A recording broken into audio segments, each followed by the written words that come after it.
31 August 2024 அன்னைக்கு 3 Vande Bharat train இந்தியாவினுடைய பிரதமர் ஸ்டார்ட் பண்ணி வச்சுருக்காருங்க வீடியோ கான்ஃபரன்ஸ் மூலிமா.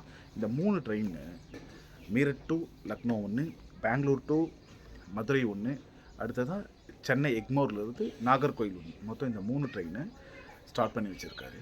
இது மூலிமா நம்ம இந்தியாவில் மொத்த ட்ரெயினுடைய எண்ணிக்கை பார்த்திங்கன்னா வந்தே பாரத் ட்ரெயினுடைய எண்ணிக்கை 102 ட்ரெயினாக இருக்குங்க. இந்த வந்தே பாரத் ட்ரெயின் உடைய நோக்கம் என்ன அப்படின்னா, இந்த வந்தே பாரத் ட்ரெயின்னாலே மாடர்னைசேஷன். இன்றைக்கி இருக்க காலகட்டம்ன்றது நம்மளுடைய நாட்டினுடைய எண்ணமாக இருக்கிறது விக்ஷித் பாரத் சொல்லக்கூடிய டெவலப்டு நேஷனாக மாறணும் இல்லையா, அதுக்கான ஒரு இன்ச்சுன்னு சொல்லலாங்க, அதுக்கான ஒரு ஸ்டெப்புன்னு சொல்லலாம் இந்த வந்தே பாரத்துக்கு இந்த ப்ராசஸ். இந்த வந்தே பாரத் ப்ராசஸில் என்ன நன்மைகள் அப்படின்னா வச்சுக்கோங்க, இது ஆக்சுவலாக இல்லை என்னென்னா, இது ட்ராவலிங் டைமை குறைக்குது. இப்போ நார்மலாக இருக்கிற ட்ராவலிங் டைமை விட இப்போ மீரட்லேருந்து லக்னோ போகிறத நார்மலாக இருக்கிறத விட 1 மணி நேரம் குறையுது. அதேமாதிரி ஐடி செக்டர்னு ஐடி சிட்டின்னு சொல்லக்கூடிய பெங்களூரில் இருந்து நம்மளுடைய டெம்பிள் சிட்டின்னு சொல்லக்கூடிய மதுரைக்கு வர்றதுல 1.5 மணி நேரம் இதில் ட்ராவல் குறையுதுங்க. அதே போல் நம்ம சென்னை எக்மோரில் இருந்து நாகர்கோயில் வர்றதுக்கு 2 மணி நேரம் குறையுதுங்க. இந்த ட்ராவல் டைம்லாம் குறையுதுன்னு வச்சுக்கோங்களேன். அப்போ என்ன நமக்கு நன்மை நடக்கும் அப்படின்னா, பொதுவாகவே ட்ராவல் டைம் குறையுது அப்படின்னாலே அந்த டைம் நமக்கு வேறு ஒரு நல்ல விஷயத்தை யூஸ் பண்ணலாம். இதில் இந்த வந்தே பாரத் ட்ரெயின் இந்த ட்ராவல் டைம் குறையிறது மட்டும் இல்லைங்க, அதோடைய அந்த கம்ஃபர்ட்டான ஒரு ட்ராவல், அதாவது ஒரு வேர்ல்ட் கிளாஸ் ஒரு பெஸ்ட்டு ஒரு கம்ஃபர்ட்டாக இருக்கக்கூடிய ஒரு ட்ராவலை நார்மலாக இருக்கக்கூடிய ஏழைக்கும் ஒரு மிடில் கிளாஸுக்கும் கொடுக்கப்படுறாங்க. இதுதான் முக்கியமான விஷயங்க. இந்த வந்தே பாரத்துடைய தனித்துவம் இதுதாங்க. இந்த வந்தே பாரத் ட்ரெயின் வரத்தால் மக்களுக்கு எப்படிலாம் பயன்படும் அப்படின்னா, இதனால் பிஸ்னஸ், அதாவது நார்மலாக இருக்கக்கூடிய பிஸ்னஸ் பார்த்தோன்னா டெவலப் ஆகும். ஏன்னா டிரான்ஸ்போர்ட் ஃபெசிலிட்டி நமக்கு நிறைய இருக்குன்றப்போ அந்த பிஸ்னஸ் ஒரு சைடில் அதிகமாகுங்க. இதுக்கு அடுத்து பார்த்தோன்னா, இப்போ நார்மலாக இங்கே மதுரையில் இருக்காங்கன்னு வச்சுக்கோங்க, மதுரையில் இருக்கக்கூடிய இளைஞர்கள் பார்த்தோன்னா இது இங்கே வேலைக்கு போகணும் அப்படின்னா இது உடனே போகுதுன்னா, இதெல்லாம் ஒரு சின்ன ஒரு பெஸ்ட்டான ஒரு இன்ச்சின் தானங்க சொல்லணும், ஸ்டெப்புன்னு சொல்லலாம். என்ன காரணம் அப்படின்னா, அவங்க வேலைக்கு போகிறதும் கூட இது ஒரு சின்ன ஒரு ஸ்டெப்பு மாதிரி இருக்குங்க. இது ஒரு புறம். அது மட்டும் இல்லாமல் நம்ம மதுரையில் பார்த்தோன்னா கோவில் இருக்குது இல்லைங்களா, மதுரை மீனாட்சி அம்மன் கோயில், இந்த டூரிசம் பிளேஸ்லாம் இருக்குது இல்லையா, இந்த டூரிசம் பிளேஸ்லாம் பார்த்தோன்னா டெவலப் ஆகும். அதை சுற்றி இருக்க கடைகள் டெவலப் ஆகும். இந்த வந்தே பாரத் வர்றதால பல நாடுகளில் இருந்து வரக்கூடிய மக்கள் ஈஸியாக வந்து இங்கே வருவாங்க. இதனால் இதை சுற்றி இருக்கக்கூடிய இந்த வந்தே பாரத் கனெக்ட் ஆகுது இல்லையா, ஒவ்வொரு சிட்டியுமே ஒவ்வொரு சிட்டியுமே டெவலப் ஆகும். அந்த சிட்டிக்கு பக்கத்தில் இருக்கக்கூடிய அதில் சிறு அந்த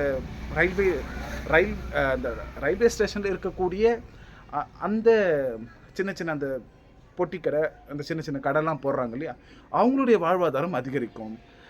பெரும்பாலும் ட்ராவல், அந்த டூரிசம் அதிகமாகுங்க, நிறைய பேர் ட்ராவல் பண்ணுவாங்க. இதனால் இந்த நன்மைகள் நடக்கும். சரி, இந்த வந்தே பாரத் ட்ரெயினுக்கு இவ்வளோ முக்கியத்துவம் கொடுக்கறதுக்கான காரணங்கள் நான் சொல்லிட்டேன். இது மட்டும் இல்லாமல் நம்ம மத்திய அரசாங்கத்துடைய நோக்கம் என்னவா இருக்குது அப்படின்னா, விக்ஷித் பாரத்னு சொல்லக்கூடிய 2047க்குள்ளே நம்ம வளர்ந்த நாடுகளை பட்டியலில் அடையணும் அப்படின்னா அதில் இன்ஃப்ராஸ்ட்ரக்சர் டெவலப்மெண்ட் ரொம்ப முக்கியமானதுங்க. நிச்சயமாக அதில் ஒன்று தான் இந்த வந்தே பாரத் ஸ்கீமுன்றதும். இதுக்கப்புறம் பார்த்தோன்னா சுமார் 1300 ரயில்வே ஸ்டேஷன், என்னென்னா அம்ரித் பாரத் யோஜனா அப்படின்ற திட்டத்தின் மூலிமா 1300 ரயில்வே ஸ்டேஷன் ரொம்ப ஏர்போர்ட் லெவலில் ஒரு நல்ல ஒரு பெட்டரான ஒரு குவாலிட்டியில் கொடுக்கறதா இருக்கிறாங்க. ஸோ இது மூலிமா ஈஸியாக அந்த மக்களுக்கும் பார்த்தோன்னா, அந்த பிஸ்னஸ் பண்ணுறவங்களுக்கும் நல்லா ஒரு ஃபெசிலிட்டி நல்லா இருக்கும், நல்ல ஒரு குட் ஃபீல் இது வரும். இது இல்லாமல் நம்மளுடைய நேஷனுடைய டெவலப்மெண்ட் இருக்குங்க. இன்ஃப்ராஸ்ட்ரக்சர் டெவலப்மெண்ட்றது அது நேஷனுடைய டெவலப்மெண்ட்டு. அதாவது நம்ம மத்திய அரசாங்கத்துடைய நோக்கம் என்னென்னா, இந்த டிரான்ஸ்போர்ட் ஃபெசிலிட்டியை பெருக்கிறாங்க. இந்த டிரான்ஸ்போர்ட் ஃபெசிலிட்டின்றப்ப ரோட்வே, ஏர்வே ப்ளஸ் வாட்டர்வே, இந்த ரயில்வே, இது எல்லாத்தையுமே பார்த்தோன்னா பெருக்கிறதுடைய முயற்சி. ஏன்னா இதெல்லாம், இந்த கனெக்ஷன்லாம் ஸ்ட்ராங்காக இருந்தாலே நம்ம நாட்டினுடைய அந்த விக்ஷித் பாரத் அடையக்கூடத்துக்கான ஒரு ஸ்ட்ராங்காக ஒரு பில்லர் தாங்க சொல்லணும் இந்த கனெக்டிவிட்டி எல்லாத்தையுமே.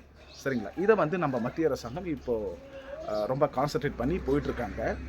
இது இல்லாமல் பார்த்திங்கன்னா, நம்மளுடைய நாட்டினுடைய ஏழ்மை பார்த்தோன்னா கடந்த 10 வருஷ பீரியடில் இந்த மாதிரியான திட்டங்கள் மூலியமாக சுமார் 25 கோடி மக்கள் ஏழ்மையிலிருந்து வெளிவந்ததாகவும் நம்மளுடைய பிரதமர் இந்த மீட்டிங்கில் சொல்லியிருக்காருங்க, இந்த வீடியோ கான்ஃபரன்ஸ் மீட்டிங்கில்.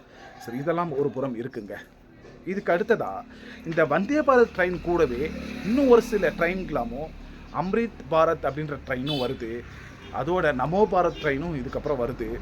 இதுக்கப்புறம் பார்த்தோன்னா இந்த வந்தே பாரத் ட்ரெயினில் ஸ்லீப்பரும் பார்த்தோன்னா நல்ல பெஸ்ட்டான ஒரு கண்டிஷனில் இதுக்கப்புறம் வரதா இருக்குங்க. இதெல்லாம் ஒரு புறம் இருக்கிறதுல இதோடைய மொத்தமாக இந்த வருஷம் ரயில்வேவுக்கு மட்டுமே நம்மளுடைய மத்திய அரசாங்கம் சுமார் 2.5 கோடி, அதாவது 2.5 லட்சம் கோடி பார்த்தோன்னா ஒதுக்கிடுறாங்க.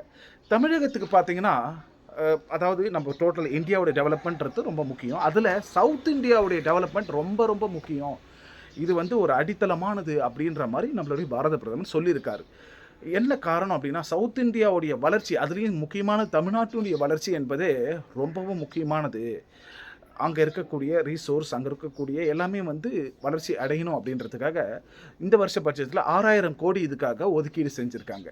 இந்த 6000 கோடி 2014 பார்த்தீங்கன்னா அப்போ போட்ட பட்ஜெட்டுக்கும் இப்போக்கும் வித்தியாசம் என்னென்னா, சுமார் இது 7 முறை பார்த்தோன்னா இது அதிகமான ஒரு பட்ஜெட்டுங்க. இதே மாதிரி சவுத் இந்தியா ரீஜனில் மற்ற இதுக்கும் ஒதுக்கியிருக்காங்க. அதே மாதிரி கர்நாடகாவுக்கும் ஒதுக்கியிருக்காங்க, 7000 கோடி ஒதுக்கியிருக்காங்க. இது 9 முறை பார்த்தோன்னா 2014 இப்போது அதிகமான ஒரு அமௌண்ட்டாக இருக்குது. அதே மாதிரி இப்போ வரைக்கும் பார்த்தோன்னா 8 ட்ரெயின் கர்நாடகாவிலையும் ஓடுது, ஆஸ் வெல் அஸ் நம்ம தமிழ்நாட்டிலையும் இப்போ வரைக்கும் 8 வந்தே பாரத் ட்ரெயின் போயிட்டுருக்கு. டோட்டலாக 102 ட்ரெயின் பார்த்தீங்கன்னா நம்ம இந்தியாவில் ரன் ஆகிட்டுருக்கு. 2030 பார்த்தோன்னா இது சுமார் 800 ட்ரெயினை ரீச் ஆகணும் அப்படின்ற ஒரு உயர்ந்த நோக்கத்தோடு நம்மளுடைய மத்திய அரசாங்கம் போயிட்டுருக்கு.